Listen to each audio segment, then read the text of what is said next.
Hey guys, this is HD. And this is Pain User. We're back for the winners round 3, I believe, in the IPL. It is actually going to be a very, very good series here because, hey, look at these players, Pain User. ROOTKiWiKaKi and EGIdra. Oh my god. I am so excited right now for this set of games. First game will be on Xel'Naga Caverns, and I'm going to let you take it away from there. Hey, what can I say? Both great players. I'm excited to watch this as well. EGIdra and ROOTKiWiKaKi both in peak form right now. ROOTKiWiKaKi representing Root, EGIdra representing Team EG. And we're going to have a little PvZ for you guys on Xel'Naga Caverns. I think this is a great map for PvZ, and these are two great players. So yeah, expect an exciting game. Absolutely. Xel'Naga Caverns is a very, very balanced map, in my opinion, for Zerg versus Protoss. The thing about Zerg versus Protoss is really the Zerg has to make sure they get good scouting in, because the Protoss has so many options in the beginning of the game. They can do so many different things. Zerg needs to make sure they stay on top of that. EGIdra, though, I don't really think we need to talk about that at all, because he is really one of the premier Zerg players in the world, having trained in South Korea for many, many months for StarCraft 2. Years, actually, and for Brood War as well. This is absolutely going to be a fantastic game of StarCraft. Yeah, ROOTKiWiKaKi getting his probe in position already at the natural, going to be ready for that pylon block. This is so annoying, man. Yeah. I mean, for a Zerg, if you see this probe and pylon combination here, you cannot get that natural early on. And EGIdra here, he says, you know, in Zerg vs Protoss here, I'm not even going to go for it. I'm going to go for spawning pool first, and then I'm going to go for the hatchery. I actually really, really like this because you can get early Zerglings out to deal with any kind of cheesy cannon attack on your natural. You can get Zerglings out to deal with the pylon early on, and then you get your hatchery down. Yeah, and EGIdra sending out those 2 drones just to try and deal with that probe, but not going to make that happen as ROOTKiWiKaKi throws down that pylon and blocks the natural, so he's going to have to wait for those lings. ROOTKiWiKaKi canceling the pylon, realizes it's not needed anymore. But I think maybe finishing it might even be worth it, just to delay the natural by even more with those lings. Well, the thing here is EGIdra's actually not getting the natural yet. He's actually producing Zerglings, and it looks to me like he's going to be getting his hatchery on 21 supply. This is actually an alternated build for Zerg. If you can't get your hatchery on 14, you actually get it on 21 instead. You get 4 Zerglings out, you try to control the map a little bit, and here comes the hatchery actually going down on 20. So EGIdra getting his hatchery down, his build timing optimized for the fact that he went for spawning pool first. So not too bad for EGIdra, and things are looking pretty good here for both players. Yeah, I think ROOTKiWiKaKi is just going to do the standard 3-gate sentry expand, especially on this map where your natural is just so wide open. You really need to get that sentry count up, and you need to have a ton of force fields to be able to deal with some early Roach Ling aggression. And Roach Ling aggression is great on this map just because it's so wide open. You have so many avenues to hit the natural. And force fields are great against Roach Ling. Force fields keep the roaches out of range, and they keep Zerglings away and at bay. So really, sentries are the name of the game. We can see ROOTKiWiKaKi getting the double geysers up, and this is going to help him fund those sentries. Already getting a sentry out of the gateway as soon as his cybernetics core finishes, and this is key for Protoss, Pain User. And I'm sure you know this. It's just getting those sentries out, accumulating that energy early on so you have the force fields for the mid game. Yeah, absolutely. One thing it does kind of leave you open to is that early Roach aggression, but EGIdra just getting Zergling speed right now. Oh wow, we have a Twilight Council going down for ROOTKiWiKaKi here in the back after his first gate, so I think we're going to be seeing Blink Stalkers from ROOTKiWiKaKi.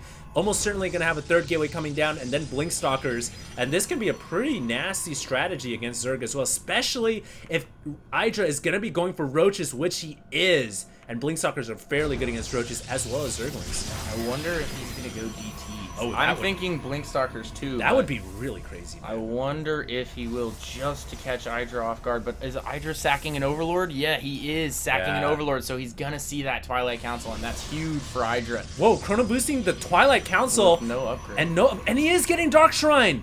He's faking it out. He's faking the... Oh, that's beautiful. Absolutely brilliant. Unbelievable. That is such high-level play. He saw the Overlord, saw the Twilight Council, dropped the Chrono Boost on the Twilight to make EGIdra think that Blink Stalkers are coming, and now the Dark Shrine is actually what is truly coming out. This is so nasty here. The only thing that kind of gives it away for EGIdra is the fact that there's only 2 Stalkers right now, so he needs to keep an eye on how many Stalkers ROOTKiWiKaKi has. If he doesn't see too many Stalkers, he should realize that, hey, something fishy is going on here.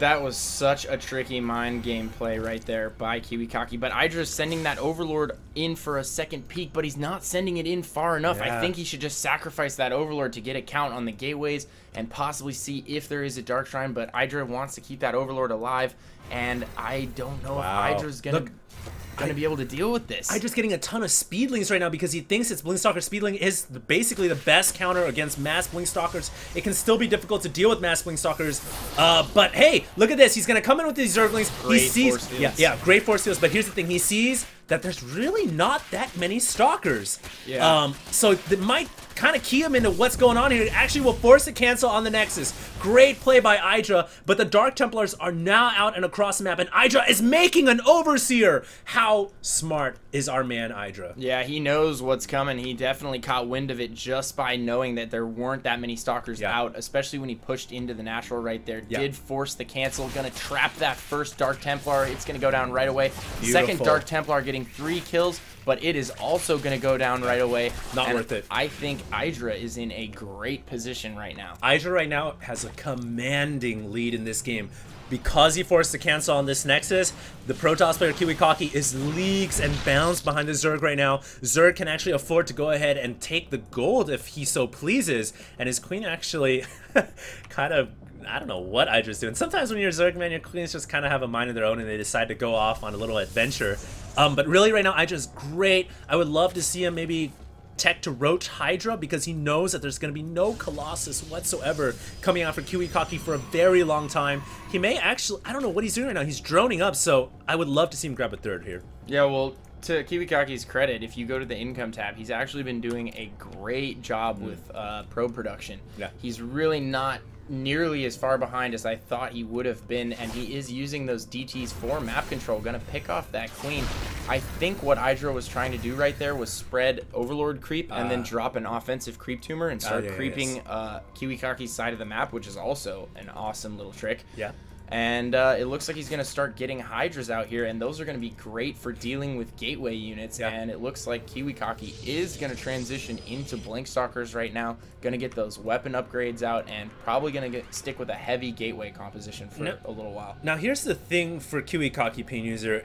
If he's going to go Blinkstalker, Dark Templar, it's a very potent combination. He has to be able to blink and pick off the Overseers. If he can do that, his DTs are going to be absolutely devastating against a Hydra composition, a pure Hydra composition, because a Dark Templar can 2-hit a Hydralisk.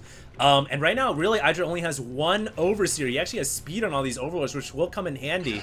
But really, I would like to see IGiDra make a couple more Overseers. He knows Dark Templars are on the map. Changeling actually coming in here to see that KiWiKaKi has grabbed the natural.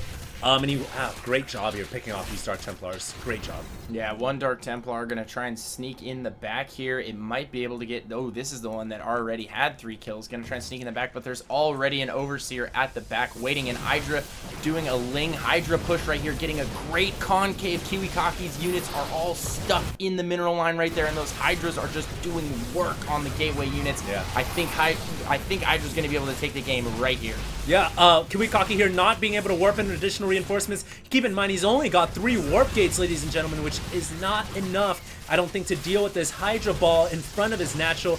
Beautiful attack right here by IGiDra, really sensing the game timing and knowing when is the best time to attack KiWiKaKi, when is the best time to exploit the Protoss player based on the build that KiWiKaKi went with. And now KiWiKaKi's Nexus could potentially go down. I think it will actually.